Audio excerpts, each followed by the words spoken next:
तर ह्या स्क्रीन टाईममुळे किंवा मोबाईल असा लॅपटॉप आपल्या मांडीवर ठेवून काम केल्यामुळे याचा पण वंध्यत्वाशी काही संबंध आहे किंवा? नक्की आहे.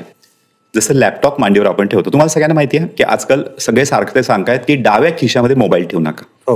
ओके. किंवा अजून एक खूप सध्या रिसर्च पेपर असे येत आहेत की जीन्सच्या पॉकेटमध्ये किंवा खिशामध्ये मोबाईल ठेवू नका. याचं कारण माहिती आहे, ज्यावेळेस आपण म्हणजे शर्टच्या खिशामध्ये मोबाईल ठेवतो, हा मोबाईल कनेक्ट आहे कॉन्स्टंट नेटवर्कशी. आणि ह्या नेटवर्कमधून ज्या वेव्हज येत आहेत ते डायरेक्ट तुमच्या हार्टमध्ये जात आहेत. आपली body itself is a electromagnetic field. आपण हृदयाचा आलेख काढतो, ईसीजी काढतो, ते स्ट्रक्चर कशावर येतं? ह्या सगळ्या बीट्समुळे ते येत असतं.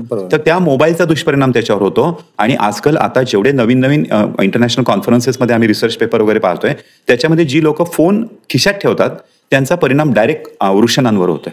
म्हणजे टेस्टिसचं टेम्परेचर वाढवण्याचं काम तो फोन करतोय. आणि मगाशी मी सांगितलं तसं शुक्रम सौम्यम, तिथं कमी उष्णता पाहिजे, तिथं थंडावा जास्त पाहिजे, तर त्याच्यामुळे डायरेक्ट काउंटर परिणाम होतो. आणि हीच गोष्ट लॅपटॉपच्या बाबतीत होते.